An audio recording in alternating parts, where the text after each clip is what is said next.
I've got something super exciting for today's episode. We're diving into Paul Graham's essay about stubbornness, but like not just any kind of stubbornness. Oh, yes. I'm absolutely pumped about this one. It's fascinating how Paul breaks down the difference between being persistent and just being plain obstinate. Before we get into it, could you maybe explain what got you so excited about this particular essay?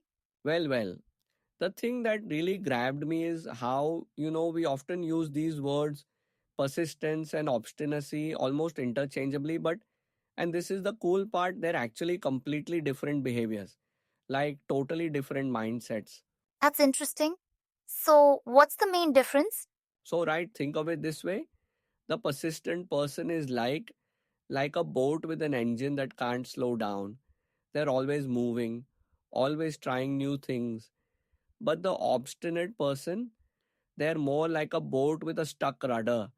They just keep going in one direction no matter what. You know what I mean? Oh, that's actually a really good analogy. And here's what's really fascinating. When you talk to persistent people, they're actually super engaged when you disagree with them.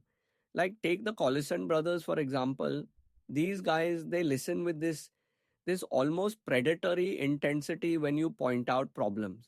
So they actually want to hear criticism? Exactly.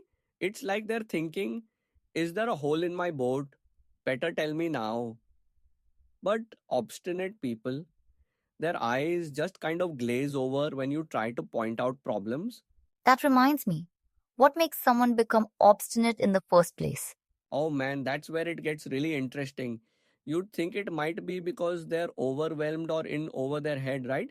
But Paul actually discovered that's not it at all. It's more like it's actually a personality trait. It's this reflexive resistance to changing their ideas. Hmm. So it's not about the situation, it's about the person? Spot on. And here's the thing that blew my mind, the optimal amount of obstinacy isn't actually zero. Like sometimes that initial I won't give up reaction can actually prevent panic. That's really fascinating. So what makes up this right kind of stubbornness? Okay? Okay, so this is probably my favorite part. There are actually five key qualities. First, you need energy, lots of it. Second, imagination to keep thinking of new solutions. Third, resilience to bounce back from setbacks. Fourth, good judgment to know when to change direction. And finally, you need focus on a specific goal, Oh wow, that's quite a combination. right? And what's really cool is how these qualities work together. Like energy and imagination feed off each other. Energy creates demand for new ideas, and imagination gives that energy somewhere to go. It's like this beautiful cycle.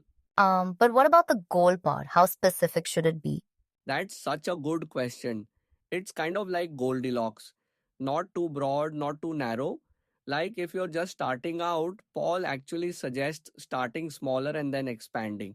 Because if you start too broad, you might not get anywhere at all. Well, this has been incredibly enlightening. Um, any final thoughts? Yeah. I think the big takeaway is that true persistence isn't just about not giving up.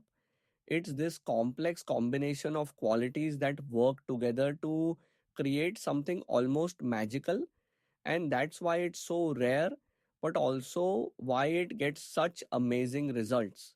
Thanks for breaking this down for us. And thank you, listeners, for joining us for another episode of the AI podcast series. Don't forget to subscribe and join us next time.